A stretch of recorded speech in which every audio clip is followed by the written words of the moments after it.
सिंधुदुर्ग जिल्ह्याच्या दौऱ्यावर विषय काय नाही, रोजगार हमी योजनेच्या खात्याची माझी पहिलीच मीटिंग आहे. कलेक्टर साहेबांना आम्ही काल कळवलं, आमचे आमदार मंत्री सगळ्यांनाच आम्ही कळवलं, आमच्या पदाधिकाऱ्यांना. आणि मग साहेबांनी सगळ्या आमच्या डिपार्टमेंटली सर्व अधिकारी कृषीसहित आज बोलून थोडंसं आम्ही त्याचा आढावा घेतला की नेमकं आमचं कामकाज कसं चाललेलं आहे, काय आहे.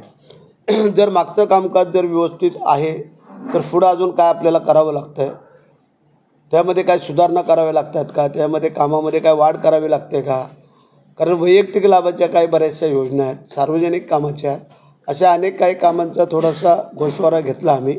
त्यामध्ये रोजगार हमी योजनेची कामं असतील, फळबाग लागवडच्या असतील, खारल्यांच्या असतील, अशा सगळ्याचा आम्ही आज आढावा घेतलेला.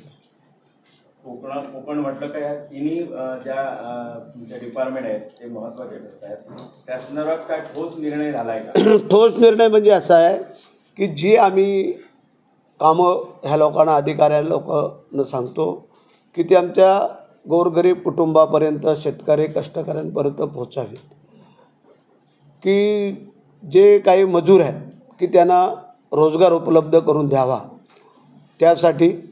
आणि वैयक्तिक लाभाचे शेतकऱ्यांसाठी की जेणेकरून त्यांच्या काही खाजगी विहिरी असतील, गुरांचे गोठे असतील, बकरी शेड असेल, कुक्कुटपालन शेड असेल, त्यानंतर फुलझाडं असतील, अशा ज्या काही योजना आहेत, मत्स्य तलाव आहे, शेततलाव आहे, अशा अनेक काही छोट्या मोठ्या ज्या योजना आहेत त्याचा लाभ त्या शेतकऱ्याला होऊ शकतो.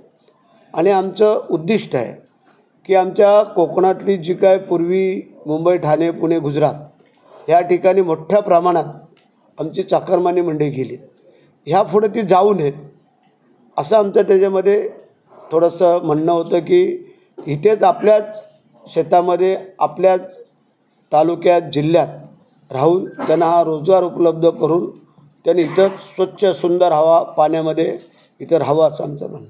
खारभूमीचं क्षेत्र आहे ते मोठ्या प्रमाणात खारभूमी म्हणतात, ते पुन्हा शेतीखाली येण्यासाठी अशी काही ते आता मगाशी आमचे आमदार साहेब, केसर साहेबांनी त्याची सूचना मांडलेली आहे, तेव्हा आम्ही विचाराधीन आहोत. कारण पूर्वी बऱ्याचशा वेळेला शेतामध्ये पाणी जाऊन काही ठिकाणी मँग्रोवची झाडं उगवलीत, काही पाणी गेलं तर ते परत निघणं कठीण होतं. अशा प्रकारे वेगवेगळ्या काही स्वतःच्या ज्या काय प्रायव्हेट खारभूमीच्या जमिनी आहेत, गव्हर्मेंट आहेत, त्याला आम्हाला नेमकं कसं आणखी सुधारणा करता येईल आणि त्या शेती जी आत्ता आहे ती तरी आता परत त्या पाण्याखाली जाणार नाही, ह्यासाठी आम्हाला काय करता येईल. आणि खारफुटी वाढू नये, जी काय मँग्रोवची झाडं असतात ती आपोआप उगवतात, अशा बिया पडून, फुलं पडून, ती होऊ नयेत. आणि त्याच्यामध्ये एक केसरकर साहेबांनी एक नवीन कल्पना मांडलेली आहे. जर ती उगवलेली आहे तिथं, तर त्याच्यामध्ये जर खेकडा शेती काय ती जर त्याचं जर बी त्याच्यामध्ये टाकलं आणि त्याचं जर व्यवस्था केली तर तो एक मोठा प्रयोग होऊ शकतो. आणि त्याचं उत्पन्न शेतकऱ्यांना, त्या शेतकऱ्याला मिळू शकतं.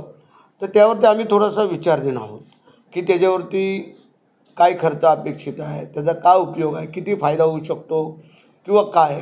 तर त्यांचं म्हणणं आहे शेतीमध्ये जे उत्पन्न व्हायचं त्याच्यापेक्षा जास्त उत्पन्न त्या खेकडा शेतीमध्ये होऊ शकतं. सर, जर आपण म्हटलं की मागील काही दिवसांपासून याचा सर्वे चालू आहे किंवा म्हणजे कृषी विभागाचा सर्वे चालू आहे, मात्र मागील 15 दिवसापासून आपले कृषी विभागाचे जे काही कर्मचारी आहेत, अधिकारी आहेत, ते संपावर आहेत. मागे 2 दिवसापूर्वी ठाण्यामध्ये तिथचा संप झाला. मात्र हे जर संपत असतील, संप कालावधीत असतील, त्यांच्याकडे कुठल्या त्यांच्या काही मागण्या असतील, त्या अद्यापही प्रलंबित आहेत. मात्र सर्वसामान्यांकडे कसं बघणार आपण? नाही, म्हणणं तुमचं बरोबर आहे. त्यांच्या मागण्या आहेत, त्या त्यांच्या मागण्या त्यांच्या परीने आहेत.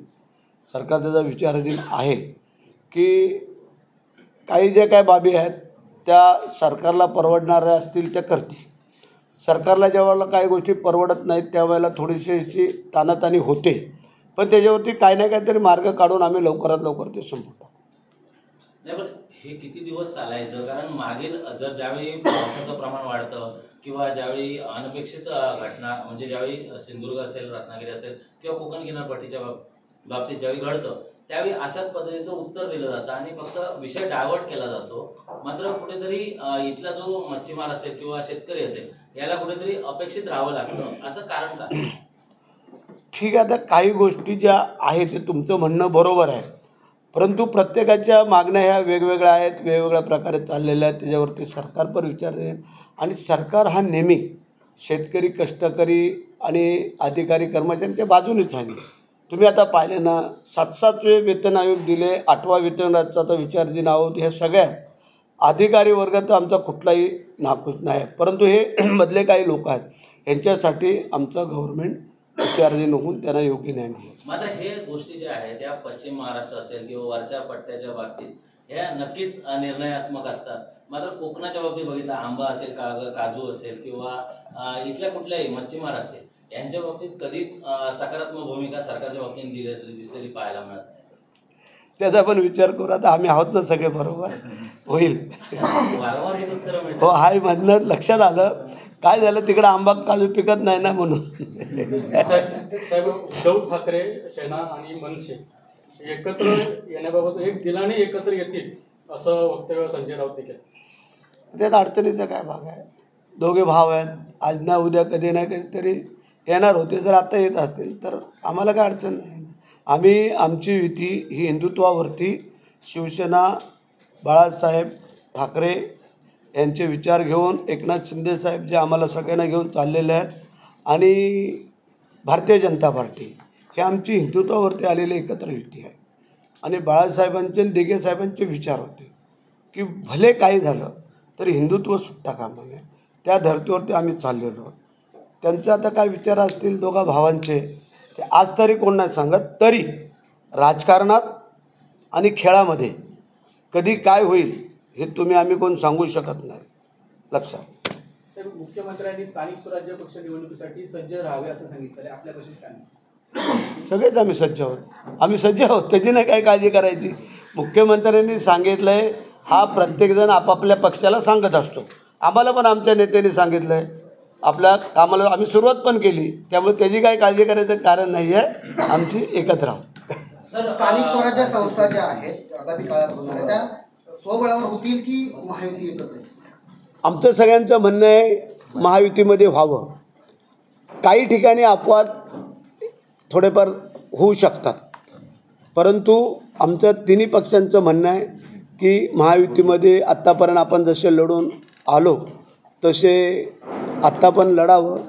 बाकी मग बघू पुढं. मागच्या सरकारच्या काळात भरतशेठ गोगावले अगदी पोट शिवून तयार होते मंत्रिपदासाठी, आणि जर यावेळी बघितलं तर अगदी तो प्रयत्न करणारे दीपक केसरकर कुठेतरी वंचित आहेत असं आपल्याला वाटतं का?